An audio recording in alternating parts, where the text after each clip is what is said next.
Hey everyone, here I am in my backyard. I decided today to take the day off and not even put on clothes. So, this is me in my yard practicing self care.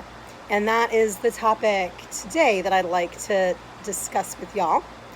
Self care is kind of a buzzword that gets bandied around a lot, and there are a lot of different definitions of what that might mean. And I think to me, what it means is taking the time, consciously the time, for yourself to engage in activities that you would like to do, that benefit you in some way, that better you in some way, comfort you in some way, or are just enjoyable to you in some way without the concern of productivity. Now, when I say that, I'm not talking about the act of creation. I think that when we talk about productivity, we're really talking about monetizing our time. We're talking about activities that we see possibly having a financial or a career benefit to us. When we're talking about creativity as self-care, I'm talking about, for instance, I'm a writer. I'm talking about writing for the sake of writing, writing even if I'm not planning to write something that I plan to sell or that I even plan to finish. Journaling, just using writing prompts as exercises just to enjoy the time and not to try to come up with material that will be produced into something. To me, that's the big distinction. It's doing things for yourself at the time that you want to do them without the pressure of having to do it or without the pressure of needing to do it. Needing psychologically much different from the type of needing that I'm discussing here. So self-care can be a myriad of things. Self-care can be sleeping in. Self-care can be sitting in the hot tub with a glass of wine at 3 o'clock in the afternoon like a lunatic. Self-care can be beneficial health things like yoga or growing vegetables or cooking. Self-care can be sitting outside and listening to the birds and existing in that moment for yourself, by yourself. It is a piece of time that you consciously carve out for yourself without the pressures of having to look after anyone else physically or emotionally or spiritually.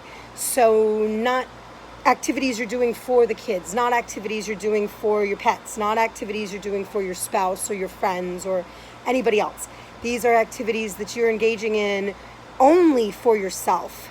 And I think that unfortunately in our day and age, we demonize that, the idea of being selfish, the idea of being lazy, the idea of being frivolous. These are all such negative things, but what they are not negative. It's the way that now we use words to describe it in a negative manner. All of those activities, if done with legitimacy and done for the right reasons, which is self-care, are all wonderful things. If you want to lay around all day long and watch The Tiger King, y'all do that, because at this point in time, I think we all deserve to do whatever we need to do to keep ourselves happy, to keep ourselves engaged, to keep ourselves in a optimistic or positive mindset, because we are fighting a battle against loneliness, fear, anxiety, and depression right now. All of us are, every single one of us. And this is a battle that, the only way we will win it is through taking that time to be still within ourselves, to recharge ourselves, to reinvigorate ourselves in whatever way that can be done. I mean, that's entirely up to you. I have plenty of suggestions for you if you need some. Definitely Tiger King is definitely worth it. That's yes, it's absolutely everything that they're saying it is on social media. So do yourself a favor and get started with that. If you don't have a hot tub to go sit in, make yourself a bubble bath. Sit there, read a book you love, do your nails, For me, it's getting dressed up in ridiculous outfits and putting on wigs and dancing around to music and making you video, which I will get back to doing, but not today. This is going to be it for me today as far as clothing. So thank you for listening. Thank you for being there. I hope on some level that you'll take my advice and carve some time out for yourselves today. If you haven't already, then get on that, at some point, even if it's 10, 15 minutes of time that's just solely yours, it is worth those 10, 15 minutes to dedicate to yourself. Thank you so much, and I'll talk to you tomorrow.